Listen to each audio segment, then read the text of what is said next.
Hi, welcome to Not So Sunny Chorley.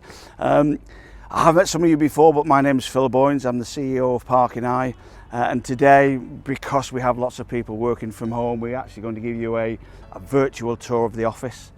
In the business, we have 370 people. We have around 170 working out in the field, whether that's engineers or maintenance, attendants or sales. But actually here in Chorley, we have 200 people.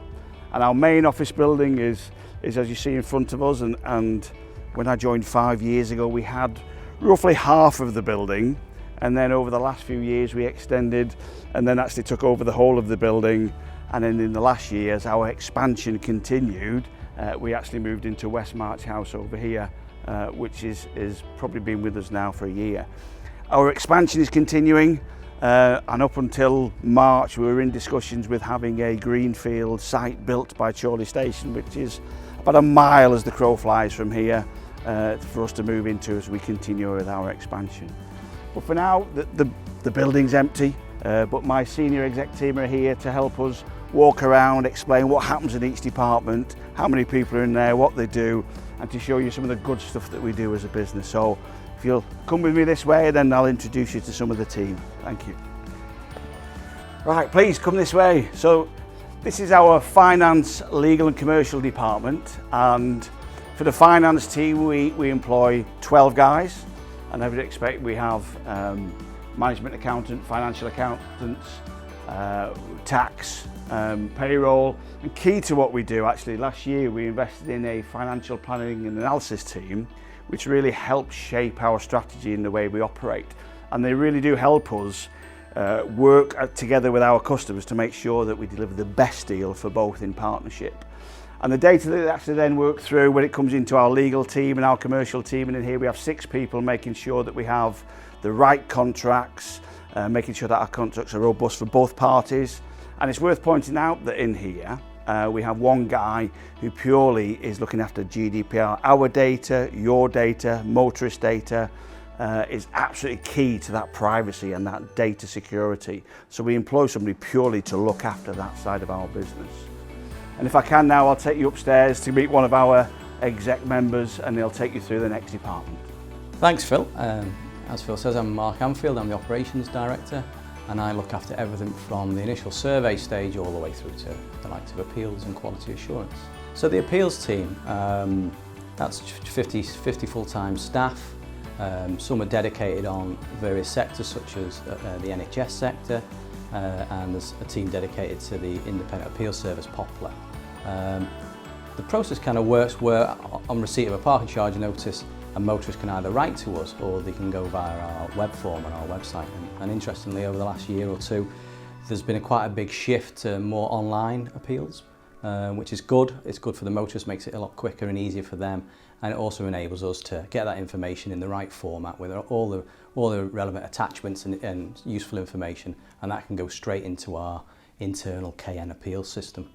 The appeals system is split into our own internal work queues where we can allocate resource, and the staff are churning through around 600,000 appeals a year, so some big numbers, and they probably in an average day are completing over 100 appeals each. So the quality assurance team, there's 2 teams. One's dedicated to ensuring that every parking charge that gets issued is accurate and should be issued. So every single parking charge goes through a multi-step manual process, so several pairs of eyes make decisions on each one, and then the system decides whether it should go to the next step or not.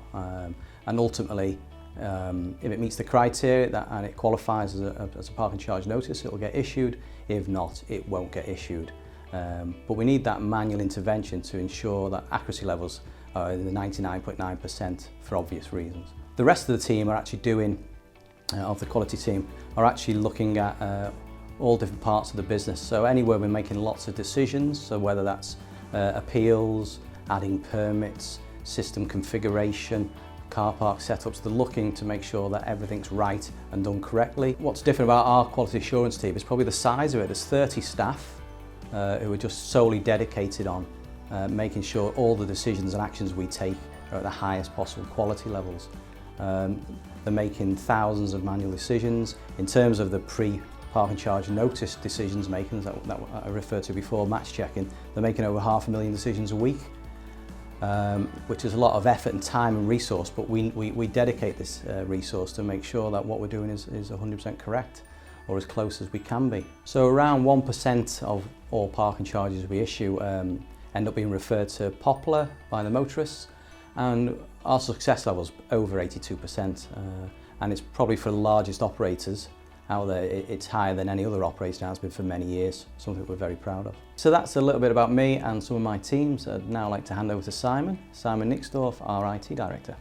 Okay, so my name's Simon Nixdorf. I'm the Strategic Projects and IT Director, as it's commonly known, and I'm responsible for all of the end user computing, server, technology, application development, testing, and the rest of the support functions for the business. So this office is normally full with IT folks. What we've got here is a multidisciplinary team which looks across infrastructure, software development, application support, software testing, project management. There's 18 people currently in the IT department, although we are currently ramping up to 20 to support increase in activity post-pandemic, post-COVID. That'll take us to 10 people in solution delivery, 8 across the IT operations team.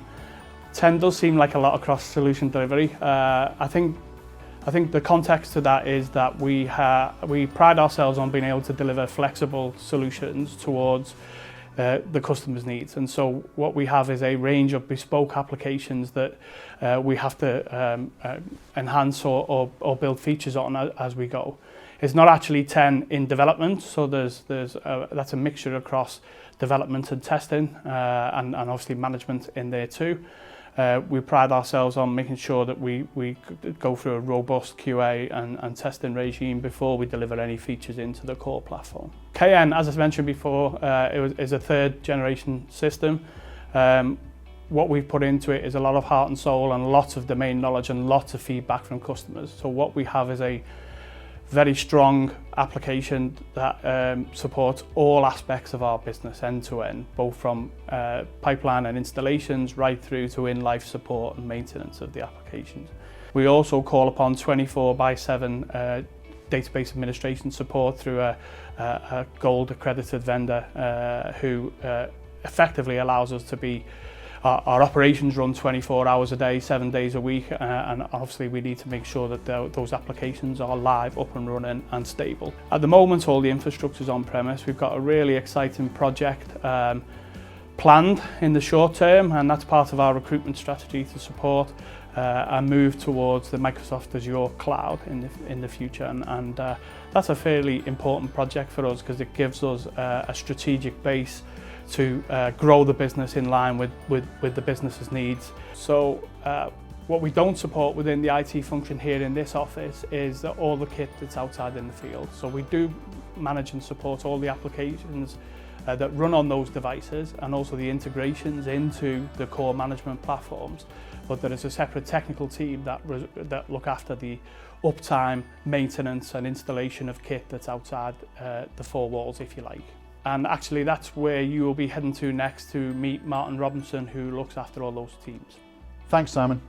My name is Martin Robinson. I'm Head of Operations here at Park&I. The department consists of about 75 staff, of which about 50% are field-based, 50% office-based, and we cover a range of services from survey, design, installation, maintenance, technical support, and warehouse and logistics. With such a diverse workforce, both field and office-based, we rely heavily on our management team. What we also do is have a scheduling team which looks after the engineers, making sure that they and the materials are all in the right place at the right time. In terms of the number of jobs that we're capable of doing, we're looking at around 60 installs, new installs per month. And then from a maintenance perspective, we can undertake around 1,000 jobs a month. The number one aspect, as far as we're concerned as a department, is safety. Without safety, I wouldn't put the engineers on the road. To make sure that we look after our clients, which is probably the number one key driver for our department, we put a number of things in place. We have a number of hubs around the country where our engineers can collect items. We respond rapidly within 24 hours. We can stock replenish very quickly. We have a range of overnight logistics facilities where we drop equipment into engineers' vans, and we also have engineers around the country covering Scotland all the way down through to the southwest. So part of my team is the technical support team. People will never see that part of my team, but they operate very effectively and actually fixing items before clients even know about these things. So that we have a range of diagnostic tools, and about 75% of all our faults are fixed remote. So that means that we do not have to send engineers to site, and the systems keep operating throughout. I thought while we're at it, it was probably worth coming to the warehouse, having a look, see how the operation works here, and just looking at how efficient this warehouse can be. So this side of the desk, it's goods awaiting dispatch. Basically, the engineers will be coming here, collecting the items and taking them to site to install with our clients. So just in terms of the amount of stock we carry here, we carry around 2 to 2.4 million pounds worth of stock at any one time. Plus we also have an additional warehouse in Daventry, which carries about another £500,000 worth of stock. We duplicate the stock in terms of what we have here. It's pretty much duplicated at our other warehouse so that we can support our engineers in the south. And then if we just look down here, it's more of our small consumable items. So we have a number of boxes here with the smaller items, and we have a number of pieces of kit here, such as routers and Wi-Fi equipment. So what does this stock amount mean? What it means is we're able to respond to clients' needs very quickly. We can scale up very quickly. We're not reliant on any lead times, and obviously that helps you as the end client. So now, having finished at the warehouse, we'll just hand back to Joe Wade, our Sales and Marketing Director, to tell you some more about the account management and the sales teams. Thanks Martin, that was great. Hi, I'm Jo Wade, I'm the Sales and Marketing Director, and I'm here to tell you a little bit about my team, which spans across marketing, new business sales and account management. So welcome to our office. I have about 50 people that are based here. I have 5 of my marketing team, I have 10 in my telesales team, and I have 5 in my sales operations team, and then a further 30 people make up my account management team. And in addition to all of those people, we also have 20 new business people who are based all over the country in the field. My account management team is 30 people strong. And again, each one of our customers is allocated an account manager. Now, not all of those account managers are skilled to the same level, because not all of our customers need the same degree of account management.